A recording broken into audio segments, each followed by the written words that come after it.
Thank you very much.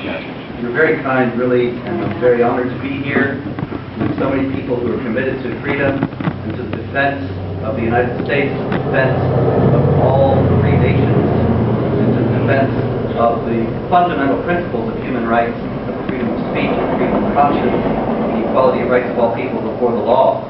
I'd like to tell you that we're in big trouble, and that one of the biggest challenges that we face today is the war on the freedom of speech. Yes. And one of the biggest elements of this challenge that makes it so difficult to deal with is that the very people who ought to be standing in the breach and fighting for our freedom of speech are actually on the other side. Yep. Now, this is what we have, what has brought us here tonight. The Islamic faith, in the first place, I am sure that I don't need to tell you, is political as well as religious, and is unique among the religions of the world in having a developed political system that it considers to be the perfect model for society, and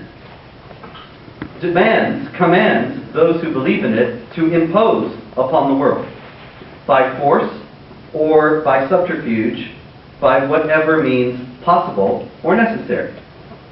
Now, one of the elements of that system, as you probably all well know, is the institutionalized subjugation of non-Muslims under the rule of this Islamic political system. And that institutionalized subjugation is designed to deprive the non-Muslims of basic rights that are recognized as universal human rights by the international community, and to deprive them of those rights so that they will be forever reminded in their day-to-day lives of their rebellion against Allah and their rejection of His Prophet and of the true faith. The Muslims are, in other words, empowered by the Quran, the holy book of Islam, to be the executors of Allah's wrath in this world. In the Judeo-Christian tradition, we have the biblical phrase, "Vengeance is mine, says the Lord, I will repay," and the idea that one is not to take revenge. But in the Islamic faith, the Muslims are the executors of Allah's wrath and have the responsibility before Him to make sure that the non-Muslims feel their rebellion from Him, from Allah, every moment of their lives by means of various humiliating and discriminatory regulations by which they must live in the Islamic State. Now, among those are that the non-Muslims must not hold authority over Muslims, so that they are always second-class citizens in society. They can't hold good jobs that would have them in any position in authority. The Christian population in Pakistan is known by the derogatory term street sweepers because that's the kind of jobs that they have and the only kinds of jobs that they can get, because the discrimination is institutionalized in Pakistani law. But it's based on Islamic law. They cannot build new houses of worship or repair old ones, and this has caused a great deal of the strife that we see with the Christian community in Egypt. They try to build a new church, and Muslim mobs come and riot and burn the church down, because even if they have permits from the Egyptian government, the building of the new church is in violation of Islamic law. And they always, in other words, their communities must always be in a perpetual state of decline. They cannot be growing, they cannot be expanding. Their churches have to be falling down and falling down around their ears, and they can't build new ones. And the whole community, in other words, slowly is dying out, which is, of course, what has happened to the Christian communities all around the Middle East and in the Islamic world in general. That when Egypt was conquered in the 7th century, it was 99% Christian. Now it's 10% Christian. Those Christians didn't go away. They didn't move out of the country. Nor did they convert to Islam because they saw the wonderful truth of Islam. They converted to Islam because, as non-Muslims, they had to pay a special tax mandated by the Quran. They had to live with all these discriminatory and humiliating regulations. And so ultimately, a lot of people, as life goes on, they think, all I have to do to get out from under all this is convert to Islam. I can't take this anymore. I'll convert to Islam. There was another way, however, that the contract that they could get out from under the contract of protection, it was called, or the dhimma. This is where the term dhimmitude comes from, the institutionalized subjugation of non-Muslims under Islamic law. The other way that they could get out of it, aside from converting to Islam, would be to rebel against it. And one of the ways they could rebel against it would be to speak out against the discrimination and the harassment and the daily depredations that they had to suffer.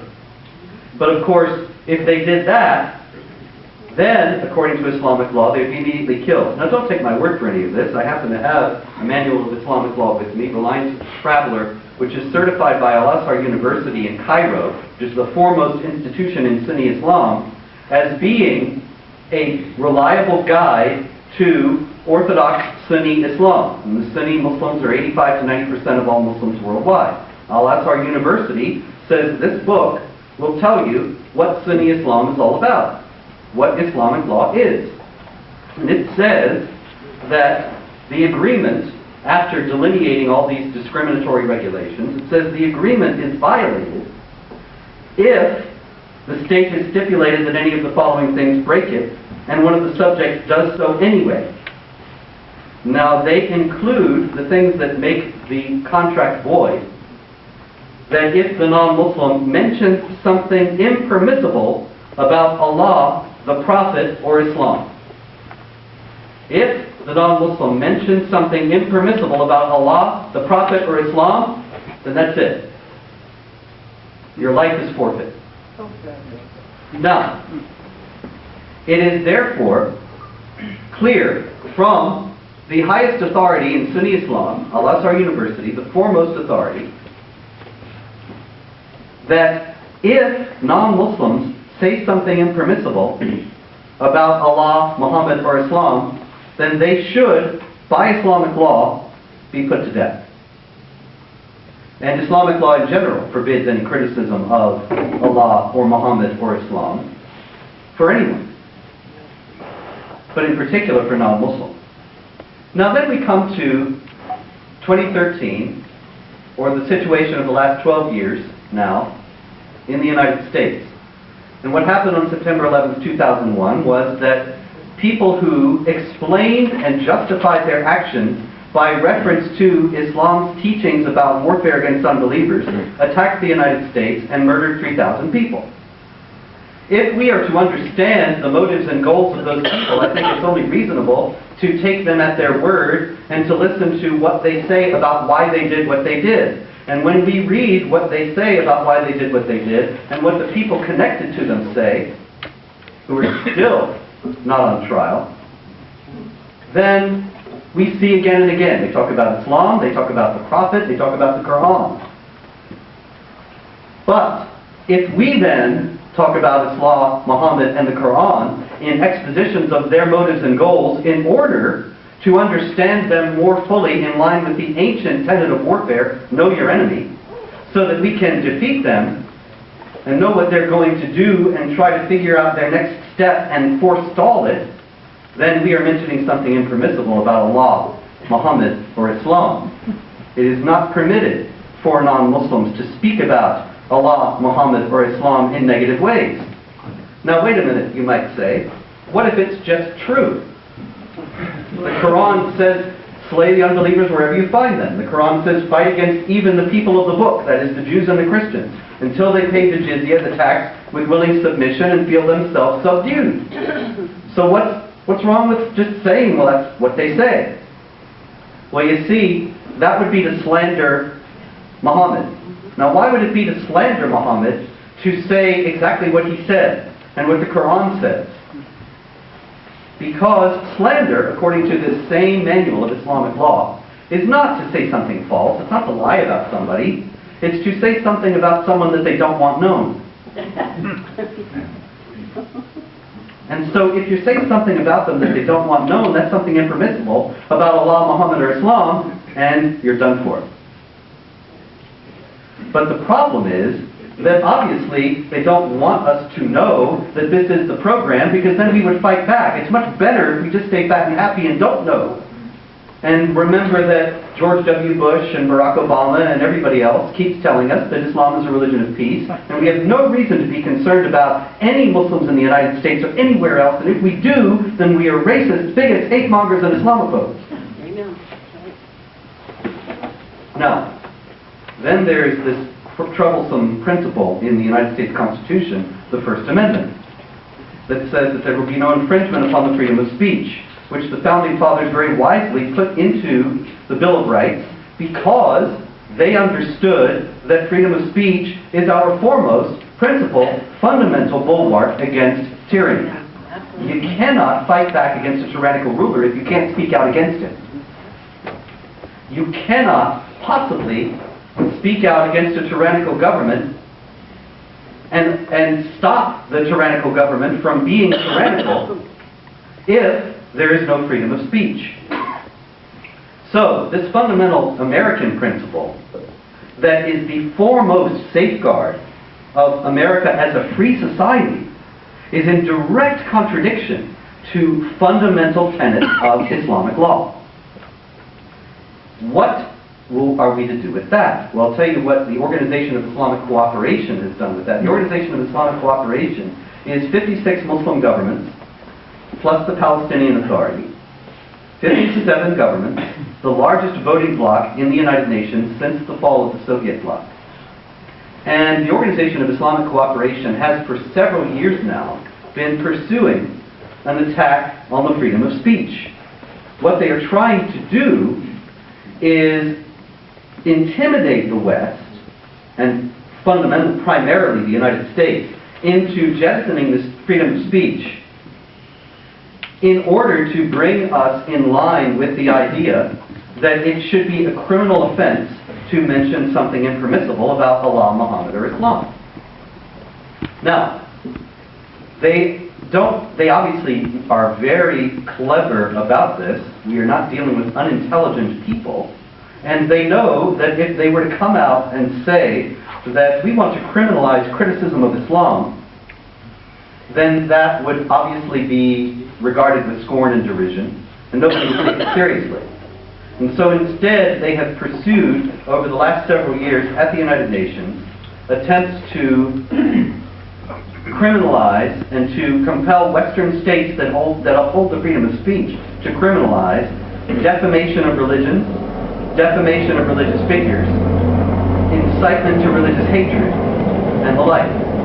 Now, what does any of this have to do with hatred? Everything that I've said so far, the only hatred comes from the Muslims who oppress non-Muslims on the basis of these Quranic and Islamic principles. The only hatred comes from the Muslims who would victimize and in many cases kill non-Muslims for exercising their freedom of speech and saying, wait a minute, this system under which you desire us to live that deprives us of basic rights is a fundamental injustice and a crime against humanity. And so, the only hatred is coming from them. But they have a good sense of public relations. And they have managed to make it into practically an axiom of the American public square that to speak honestly about what the Quran says and what Islamic law says about the warfare against and subjugation of non-Muslims is itself an act of hatred. And that to say that Islam teaches that non-Muslims must be subjugated and deprived of basic rights under the rule of Islamic law is an act of bigotry and hatred that victimizes peaceful Muslims and puts them under threat from vigilante attacks. And there were, according to the FBI, 160 hate crimes against Muslims in the United States in 2011. Every one of those, of course, was deplorable, and the perpetrators should be prosecuted to the full extent of the law. 160 hate crimes against Muslims in a population of 300 million has been used to, in many, many media stories, to claim that innocent Muslims are being victimized wholesale by a wave of Islamophobia in the United States and are under attack by people who are spreading hatred against them. Now, this is obvious hogwash. this is obvious nonsense. In the first place, 160 is 160 too many, but out of a population of 300 million people, that is a genuine, general testimony to the decency of the American people and the fact that most Americans are not Yahoo redneck vigilantes who go out and victimize innocent people. In the second place, also, the whole thing is being used to manipulate Americans into thinking that there is something bigoted, racist, and hateful about speaking honestly about the teachings of Islam. The teachings of Islam are what they are. They are based on the Quran, which anybody can read. They are based on the teachings of Islamic law, which anybody can read. These things are matters of public record. They're not hidden in a corner. And they're not really all that hard to understand, contrary to claims. It's really very simple and clear. Now, the teachings of Islam are one thing. The actions of any individual Muslim are another. And the beliefs of any individual Muslim are another. I expect that most of you in this room are either Christians or Jews. And some of you may be very religious, and some of you may not be. But there is, among people who identify themselves as Christians and Jews, a huge variation in what they think is important, what they pattern their lives around, what are the most important things in their lives, and so on. The teachings of Judaism and Christianity are one thing. The beliefs and practices of any individual Jew and Christian are quite another. And one cannot assume in any individual case a 100% congruence between the one and the other. That's just common sense. And it's also common sense when it comes to Muslims. The teachings of Islam are one thing, and any individual Muslim is another. And it is by the actions of individual Muslims that we can see if they hold to these things and hold them important and are acting upon them, or whether they don't. So to say that to speak honestly about the teachings of Islam is to put individual Muslims under threat is simply a matter of manipulative propaganda. And it's manipulative propaganda in service of this agenda. The defamation of religion bills, the resolutions at the United Nations, have passed every year for several years. The Bush administration always opposed them on free speech grounds. The Obama administration endorsed them. And Resolution 1618 was endorsed by the Secretary of State and the Obama administration in general. It was the most recent one last year that criminalized incitement to religious hatred, by which was quite obviously meant not genuine incitement to hatred, but honest discussion of the teachings of Islam that are used to really incite to hatred and to violence. And of course, there was this pesky First Amendment, and so there was a caveat put in that nations that had protection of freedom of speech obviously had to respect that, but they should be working in every way possible to find ways within their various nations to institute laws that would criminalize this incitement to religious hatred. And so, for the first time, we had the United States government going on record in opposition to the United States Constitution. And the United States government going on record saying that it was going to be working on ways to destroy the First Amendment. Now, I don't think this is really going to be that hard. I don't want to sound unnecessarily alarmist, but I need to remind you that people for years have told me, when I speak about this, they say, well, you know, we have the First Amendment, and there's an abundance, a mountain of case law that protects the First Amendment. And so you can't really think the First Amendment is just going to go away. Great, I hope so. But the First Amendment is something ultimately that is something written on a piece of paper. It is going to take Americans, it's going to take patriots to defend it from attack. And the attack is already happening. There are already hate crimes laws in the United States. If I were, after this talk, to come and beat you up and take your wallet, that would be a crime. And I assure you that I would probably not do it. However, if I were to, after this talk, beat you up and take your wallet and call you a name, then that would be a worse crime. That would be a hate crime. And it would be exactly the same crime, but under American law now, it would be worse if I did it because I don't like your race or your religion or what have you. Now, that's hate speech laws already that we got in the United States, because the only thing that distinguishes an ordinary crime from a hate crime is speech. And so we already have free speech restrictions in the United States. We already have a Supreme Court that has 2 members appointed by the current president who have already gone on record saying they're in favor of various kinds of restrictions on the freedom of speech.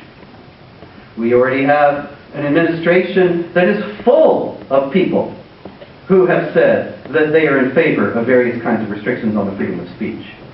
How hard would it be for 5 Supreme Court justices to rule in favor of hate speech laws and say they're not entitled to First Amendment protection? I don't think it would be that hard at all. I hope I'm wrong about that. And I certainly think that they would have a great, great fight on their hands were this to happen. I hope so. But I don't think it would be that hard to do. But anyway, in the meantime, there is something else that's going on.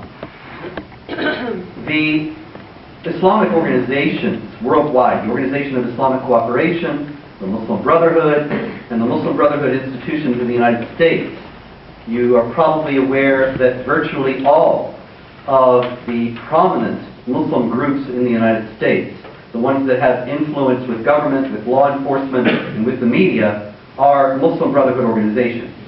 The Council on American Islamic Relations, the Muslim American Society, the Muslim Students Association, the Islamic Society of North America, all of these and more are demonstrable,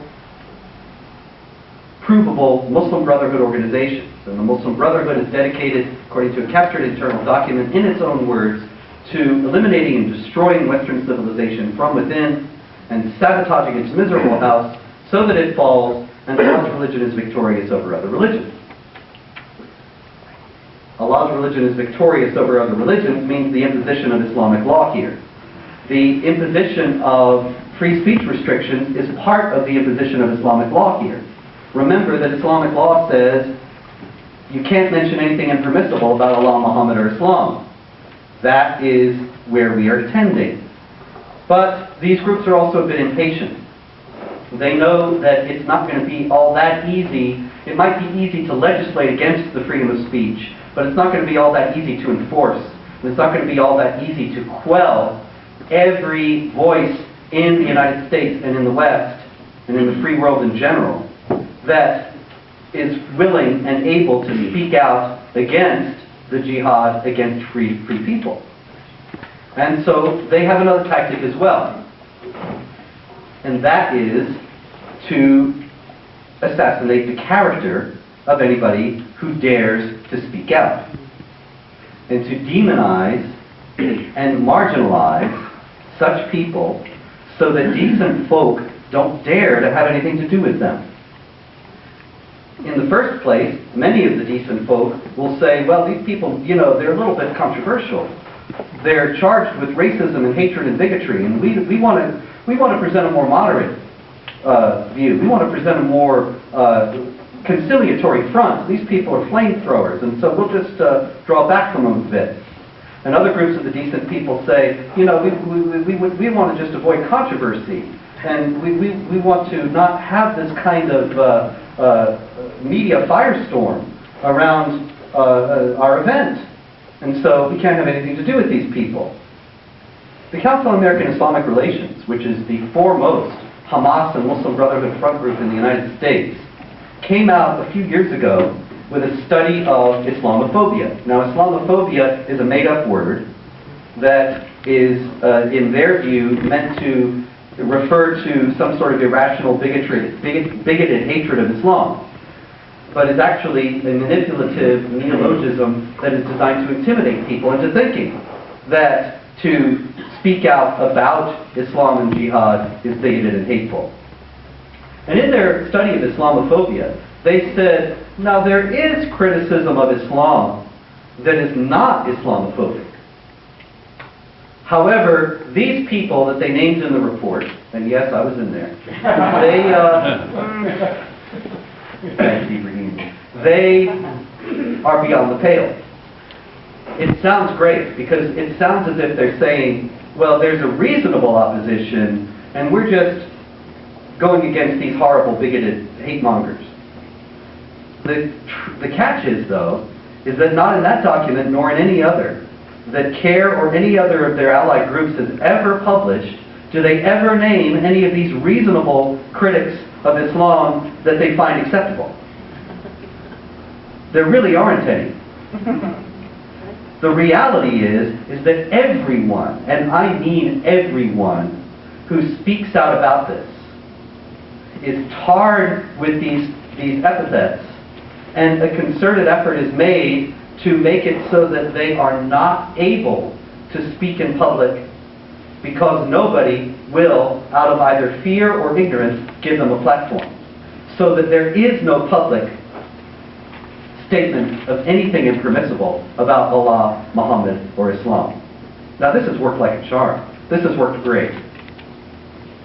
And every one of my own colleagues in this work has suffered this same treatment.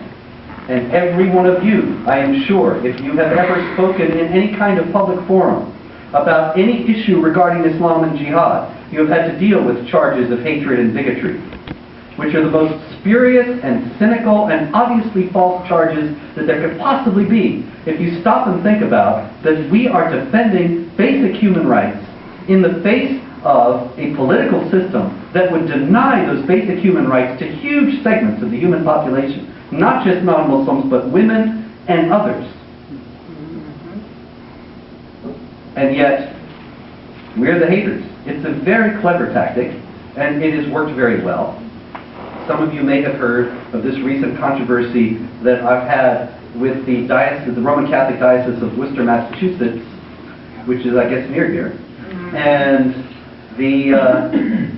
I was supposed to speak at a conference in March, and was disinvited after a Muslim individual wrote to the bishop and said, "You can't have this vicious and wicked hate monger speak."